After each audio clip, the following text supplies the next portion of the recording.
Sangat disayangkan. Seorang dalam ilmu dunia sudah S1, S2, S3.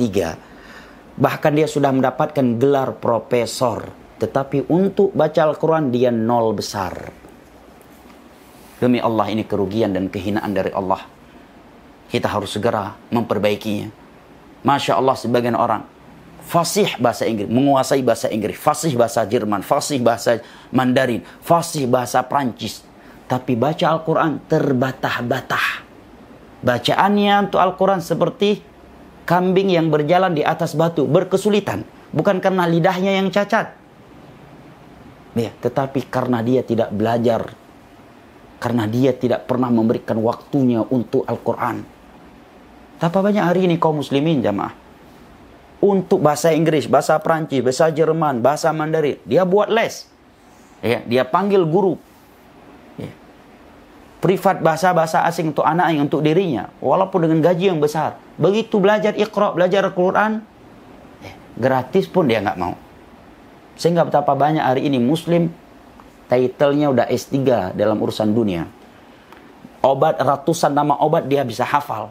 Saraf yang begitu kecil dia bisa kuasai. Bahkan ilmu dunia rela dia tuntut dengan menjual asetnya. Dengan meninggalkan anggota keluarganya. Bahkan dengan berhutang. Tapi untuk belajar baca Al-Quran dia enggan. Itu apa namanya jamaah kalau bukan sebuah kerugian dan kehinaan dari Allah. Kitab suci Sang Penciptanya tidak bisa dia baca. Bayangkan tuh. Sang Penciptanya yang Ar-Rahman, yang Ar-Rahim menurunkan surat untuknya, menurunkan kitab suci untuknya dari Sang Penciptanya. Dia bisa melihat tapi nggak bisa membacanya. Yang Shad dibaca Sin, yang Sin dibaca Shin. Al-Fatihahnya saja kalau dia membaca dan kita bermakmum di belakangnya bisa naik asam lambung kita. Bisa langsung kena diserang stroke kita kalau mendengar dia yang baca Al-Quran. Tapi ketika berbahasa Inggris, aduhai fasihnya. Aduhai fasihnya bahasa Jermannya, bahasa Prancisnya. Ratusan nama obat, dia bisa menghafalnya. Kalau untuk sekolah umum, Masya Allah. Ya, dari pagi sampai larut malam, dia nggak pulang-pulang ke rumahnya, menjalankan tugas. Ya, walaupun dalam dunia pendidikannya itu, dia ditekan oleh seniornya. Terkadang dia dikasari oleh seniornya. Tetap saja dia masih mau berjuang untuk menyelesaikan pendidikan akademiknya. Tapi untuk belajar Iqra, ada guru di musola kompleknya nggak mau belajar. Bahkan dia punya uang untuk memanggil guru menggajinya, tapi juga tidak mau melakukannya. Padahal Nabi mengatakan khairukum man ta'allama al-Qur'ana wa 'allamah. Sebaik-baik kalian adalah yang mau belajar dan mengajarkan Al-Quran. Makna sebaliknya kata para ulama, seburuk-buruk kalian adalah yang tidak mau belajar dan tidak mau mengajarkan Al-Quran. Al-mahiru bil Quran ma'asafaratil kiramil bararah. Orang yang mahir dengan Al-Quran, dia akan bersama malaikat-malaikat yang mulia lagi baik.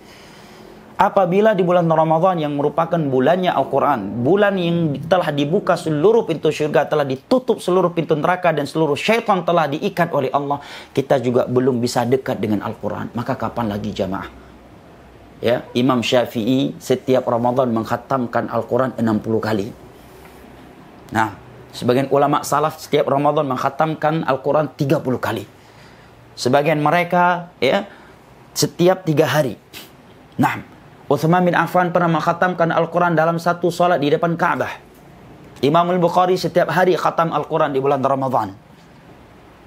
Nabi SAW setiap malam mengkhatamkan Al-Quran bersama Jibril alaihissalam. Setiap malam Jibril datang alaihissalam tadarus dengan Al-Quran. Di 10 terakhir Ramadan kedatangan Jibril semakin sering. Maka kalau di bulan Ramadan kita tidak bisa cinta Al-Quran, tidak bisa dengan dekat dengan Al-Quran, kapan lagi jemaah?